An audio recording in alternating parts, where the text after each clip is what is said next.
السلام علیکم ورحمۃ اللہ وبرکاتہ۔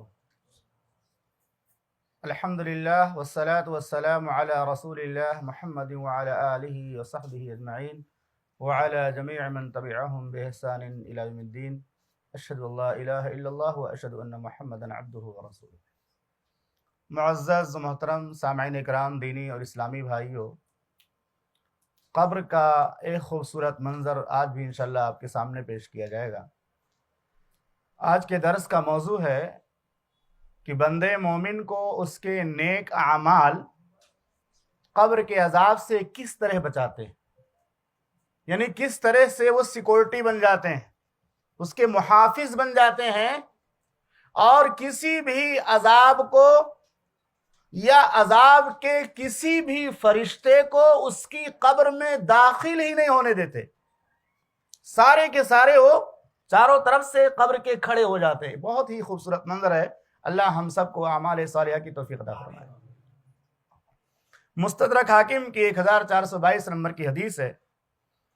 اس حدیث کے اندر جو ترتیب بیان کی گئی ہے وہ یہ ہے کہ جیسے ہی لوگ بندے مومن کو قبر میں دفن کر دیتے ہیں اور قبر میں دفن کرنے کے بعد واپس لوٹنے لگتے ہیں، ابھی منکر نکیر قبر میں داخل نہیں ہوئے ہیں، لوگوں نے اس مرنے والے کو، مسلمان شخص کو قبر میں دفن کر دیا، ابھی منکر نکیر نہیں آئے، اسی وقت وہ فرشتے، وہ اعمال صالحہ جو اس سے ہوتے ہیں، اس بندے کے جو نیک اعمال ہوتے ہیں، جیسے لوگ واپس ہونے لگتے ہیں، اس کی قبر کے چاروں طرف سے محافظ بن کر کھڑے ہو جاتے ہیں۔ کیونکہ یہی موقع ہوتا ہے، آدمی اکیلا ہو گیا، سارے لوگ دفن کر کے چلے گئے، چلو اب اس کو عذاب دو، اس کی زندگی عذاب سے دوبھر کر دو، تو وہ عذاب کا جو سلسلہ اور عذاب کے جو فرشتے ہوتے ہیں اس ٹائم وہ داخل ہونا چاہتے ہیں، جب لوگ اس کو چھوڑ کر چلے جانے لگتے ہیں یا اس کو دفن کر کے واپس ہونے لگتے ہیں اور بھی منکر نکیر نہیں آئے۔ اس حدیث سے ایسا اندازہ ہوتا ہے کہ یہی موقع ہوتا ہے، لوگ واپس ہو رہے ہیں اور اس کے بعد چاروں طرف سے وہ جو ہے عذاب اس کے اندر داخل ہونا چاہتا ہے۔ اللہ کے نبی صلی اللہ علیہ وسلم نے فرمایا ان المیت لیسمع خفق نعالہم اذا ولوا مدبرین۔ جب لوگ مرنے والے کو اس کی قبر میں دفن کر دیتے ہیں اور دفن کرنے کے بعد واپس ہونے لگتے ہیں، لوٹنے لگتے ہیں، تو یہ مرنے والا لوگوں کے جوتے چپل کی آواز کو سنتا اور محسوس کرتا اب اکیلا ہو گیا، اب سارے لوگ چھوڑ کر جا رہے ہیں۔ اس کے بعد فَإِن كَانَ مُؤْمِنًا كَانَتِ الصَّلَاةُ عِنْدَ رَاسِهِ، اسی موقع پر اس کی اعمال صالحہ چاروں طرف سے سیکورٹی بن کر کھڑے ہو جاتے ہیں تاکہ کوئی عذاب اس کی قبر میں نہ داخل ہو سکے۔ اللہ کے نبی صلی اللہ علیہ وسلم نے فرمایا فَإِن كَانَ مُؤْمِنًا كَانَتِ الصَّلَاةُ عِنْدَ رَاسِهِ، بندے مومن کو اگر قبر میں دفن کر دیا جاتا ہے اور لوگ لوٹنے لگتے ہیں دفن کر کے، تو اس کے بعد فوراً نماز اس کے سرہانے قبر کے اوپر کھڑی ہو جاتی ہے، سر کے پاس۔ وَكَانَ الصَّوْمُ عِنْدَ يَمِينِهِ، اور روزہ اس کے داہنی جانب کھڑا ہو جاتا ہے، روزہ، نماز سرہانے اور روزہ اس کے دائیں جانب۔ وَكَانَتِ الزَّكَاةُ عَنْ يَسَارِهِ، اور زکوٰۃ اس کے بائیں جانب۔ ترتیب دیکھیے، نماز سرہانے، روزہ دائیں جانب اور زکوٰۃ بائیں جانب۔ وَكَانَ فِعْلُ الْخَيْرَاتِ مِنَ الصَّدَقَةِ وَالصَّلَاةِ وَالصِّلَةِ وَالْمَعْرُوفِ وَالْإِحْسَانِ إِلَى النَّاسِ عِنْدَ رِجْلَيْهِ۔ اس کے بعد جو دوسری نیکیاں ہیں، بہت ساری نیکیوں میں تلاوت کا بھی ذکر ہے، اسی طرح سے صدقہ و خیرات کا تذکرہ ہے، اسی طرح سے صلہ رحمی کا تذکرہ ہے، لوگوں کے ساتھ بھلائی کرنے کا تذکرہ، یہ جو اور اس کے علاوہ جو نیکیاں ہیں، نماز اور روزے کے علاوہ اور اسی طرح سے زکوٰۃ کے علاوہ جو دیگر نیکیاں ہیں، وہ اس کے پیر کے پاس کھڑی ہو جاتی۔ سیکورٹی دیکھ رہے ہیں، نماز سرانے کھڑی ہو جاتی ہے، روزہ جو ہے دائیں جانب کھڑا ہو جاتا ہے، اور زکوٰۃ بائیں جانب کھڑی ہو جاتی ہے، اور دیگر جو نیک اعمال ہیں وہ پیر کے پاس۔ سیکورٹی ہو گئی کہ نہیں؟ سرانے بھی سیکورٹی ہے، دائیں طرف بھی سیکورٹی ہے، بائیں طرف بھی سیکورٹی ہے، پیر کی طرف بھی سیکورٹی ہے۔ اس کے بعد کہتے ہیں فیوتا من قبل راسہ، اور اس کے بعد عذاب یا عذاب کے فرشتے سب سے پہلے سرہانے آتے ہیں، اس کے سر کے پاس گھسنا چاہتے ہیں قبر کے اندر۔ فتقول الصلاة ما قبلی مدخل، تو نماز کہتی ہے میں اپنے سائڈ سے تو داخل نہیں ہونے دوں گی. اللہ اکبر. سیکورٹی بن جاتی نماز. ما قبل مدخل, یہاں سے داخل ہونے کا راستہ ہی نہیں ہے, میں داخل ہونے ہی نہیں دوں گی ادھر سے.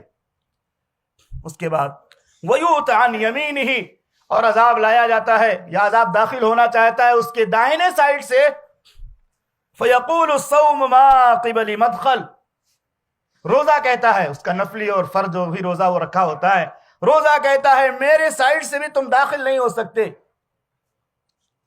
وَيُؤْتَ عَنْ يَسَارِهِ, پھر عذاب اس کے بائیں سائڈ سے داخل ہونا چاہتا ہے, بائیں طرف سے داخل ہونا چاہتا ہے. فَتَقُولُ الزَّكَاةُ مَا قِبَلِ مَدْخَلْ, زکات کہتی ہے میں اپنے سائڈ سے بھی داخل نہیں ہونے دے گی, ادھر سے داخل ہونے کا کوئی راستہ نہیں, جاؤ یہاں سے, ادھر سے داخل ہونے کا راستہ نہیں ہے. وَيُؤْتَ مِنْ قِبْلِ رِجْلَيْهِ, پھر وہ عذاب جو ہوتا ہے نا اس کے پیر کے سائڈ سے گھسنا چاہتا, پیر کے پاس سے. فَيَقُولُ فِعْلُ الْخَيْرَاتِ مِنَ الصَّدَقَةِ وَالْمَعْرُوفِ وَالصِّلَةِ وَالْإِحْسَانِ إِلَى النَّاسِ, اس کے بعد جو دوسری نیکیاں ہیں, صلہ رحمی ہے, صدقہ ہے, خیرات ہے, اور لوگوں کے ساتھ حسن سلوک, یہ ساری نیکیاں پیر کے پاس کھڑی ہو جاتی ہیں. کہتے ادھر سے بھی داخلے کا راستہ نہیں ہے. اس کے بعد جو ہے اس حدیث کے اندر ترتیب میں ذکر کیا فَيُقَالُ لَهُ اُقْعُدْ فَيَقْعُدْ, اس کے بعد منکر نکیر آ جاتے ہیں. یہ منکر نکیر کے آنے سے پہلے کا منظر اس حدیث کے اندر بیان کیا گیا ہے. اور یہ اعمال صالحہ کب تک رہتے ہیں یہ بھی میں آپ کو بتا دوں. لوگ دفن کر کے چلے گئے, اعمال صالحہ سیکورٹی بن کے کھڑے ہو گئے, اس وقت سے لے کر جب لوگ اس کو چھوڑ کر جاتے ہیں, اس وقت سے لے کر یہ ہماری نیکیاں, یہ ہماری نماز, یہ ہماری جو ہے روزے, یہ ہماری زکوٰۃ اور دیگر نیک اعمال اس وقت کھڑے ہوتے ہیں جب لوگ چھوڑ کر جاتے ہیں قبر میں اکیلا. اس وقت سے لے کر جب تک وہ بندے مومن قبر کے سوالوں کے جواب میں کامیاب نہیں ہو جاتا, جب تک اس کی قبر میں جنت کا بچھونا نہیں بچھا دیا جاتا, جب تک اسے جنتی لباس نہیں پہنا دیا جاتا, جب تک اللہ کی طرف سے اس کو خوشخبری نہیں سنا دی جاتی کہ سو جا اس دلہن کی طرح جس کو اس کا محبوب شوہر اور رشتہ دار ہی جگائے گا, اس وقت تک وہ کھڑے رہتے اوپر. اللہ اکبر, کتنی عبرت اور نصیحت کی بات ہے, اور دل کو کس قدر خوشی محسوس ہوتی ہے. اللہ ہماری نیکیوں کو قبول فرمائے. اس وقت سے جب لوگ چھوڑ کر جاتے ہیں, اس وقت سے اس وقت تک وہ اعمال صالحہ اوپر سیکورٹی بن کر اس کی قبر پر کھڑے رہتے ہیں, جب تک اسے بشارت نہیں دی جاتی اور جب تک وہ جنت کے بستر پر لیٹ نہیں جاتا, جنتی لباس پہن نہیں لیتا. کتنی بڑی نعمت ہے یہ اعمال صالحہ جس سے ہم لوگ بھاگتے ہیں, اور یہ عشر ذی الحجہ اللہ تعالیٰ کا بہت بڑا انعام ہے. اللہ تعالیٰ ہمیں ان دنوں میں زیادہ سے زیادہ نیکیاں کرنے کی توفیق عطا فرمائے. پہلی بات اس حدیث سے معلوم ہوئی کہ اعمال صالحہ مرنے کے بعد عذاب قبر سے بچانے کے لیے سیکورٹی اور ڈھال بن جاتے ہیں. اور جب تک بندے مومن کو جنت کے لباس نہیں پہنا دیے جاتے, جنت کی جو ہے بستر پہ لیٹا نہیں دیا جاتا, اس کو آرام کرنے کے لیے نہیں کہا جاتا, اس وقت تک وہ ہٹتے نہیں ہیں. اس کے بعد جب وہ بستر پہ لیٹ جاتا, آپ نے اس سے پہلے بھی سنا, جنت کی کھڑکی کھول دی جاتی ہے, پھر وہ اس کی قبر میں آ کے ملاقات کرتے ہیں. نہیں, پورا مرحلہ طے ہو جاتا ہے کامیابی کا. اس کے بعد وہ قبر میں داخل ہوتے ہیں کہ اب وہاں عذاب داخل ہو ہی نہیں سکتا کہ جنت کے بستر پہ لیٹ چکا ہے, اللہ نے خوشخبری اس کو دے دی ہے. دوسری بات یہ معلوم ہوئی کہ یہ منظر میت کو دفن کرنے اور منکر نکیر کے آنے کے درمیان کا ہوتا ہے. تیسری بات یہ معلوم ہوئی کہ تمام نیکیوں میں اسلام قبول کرنے کے بعد پہلی اہم نیکی نماز ہے. ہائے مسلمانوں کی بدعملی پر افسوس ہوتا ہے, رمضان کے علاوہ ان کی نماز غائب ہوتی ہے, رمضان کے علاوہ نماز نہیں پڑھنا چاہتے, اور پہلی سیکورٹی کون عمل بنتا ہے معلوم ہے؟ نماز. آپ غور کیجئے کہ ہماری اور آپ کی موت ہو جائے اور ہمارے پاس نماز کی دولت نہ ہو, نماز کی عبادت نہ ہو, نماز کی نیکی نہ ہو, عذاب داخل ہونا چاہے گا, ہمارے پاس نماز نہیں رہے گی, کیا عذاب داخل ہوگا کہ نہیں ہوگا؟ کوئی اس کو داخل ہونے سے بچا پائے گا؟ اور سرہانے تو بہت خطرہ ہے. سر کے پاس اگر داخل ہوگا عذاب کا فرشتہ یا کوئی بھی عذاب داخل ہو, سانپ کی شکل میں, بچھو کی شکل میں, یا عذاب کے فرشتوں کی شکل میں, پھر انسان کے لیے خیر نہیں ہے. یہ نماز ہی غائب ہے. کاش ہم اس حدیث کو سوچ لیں, اس پر غور کر لیں کہ سب سے بہترین محافظ ہمارے اعمال میں جو عذاب قبر سے بچانے والا عمل ہوگا وہ نماز ہوگی. اس سے پتہ چلتا ہے سرہانے کون ہوگا, نماز ہوگی. اسی طرح سے اس حدیث سے بات بھی معلوم ہوتی ہے کہ حقیقت میں دنیا دار العمل ہے. جیسا عمل کرو گے ویسا انجام سامنے آنے والا ہے. آنکھ بند ہونے کے بعد موت کا فرشتہ سامنے آنے کے بعد حقیقت کھل جائے گی. اللہ تعالی ہم سب کو یقین عطا فرمائے. دنیا دارالعمل ہے اور آخرت دارالجزا ہے.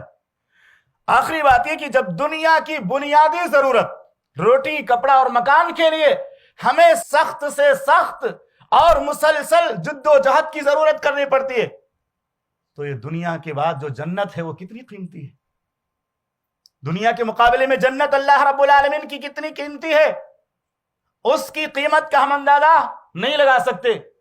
اسی لیے محمد رسول اللہ صلی اللہ علیہ وسلم نے فرمایا الا ان سلعۃ اللہ غالیہ وان سلعۃ اللہ الجنہ. ترمذی کی روایت ہے, صحیح روایت, علامہ البانی نے صحیح قرار دیا رحمہ اللہ نے, کہ آگاہ ہو جاؤ اللہ رب العالمین کا سامان یا اللہ کی جنت بہت مہنگی ہے. اللہ کی جنت اتنی سستی نہیں ہے کہ کچھ بھی کرتے رہو جیسے چاہو زندگی گزارو جنت مل جائے گی.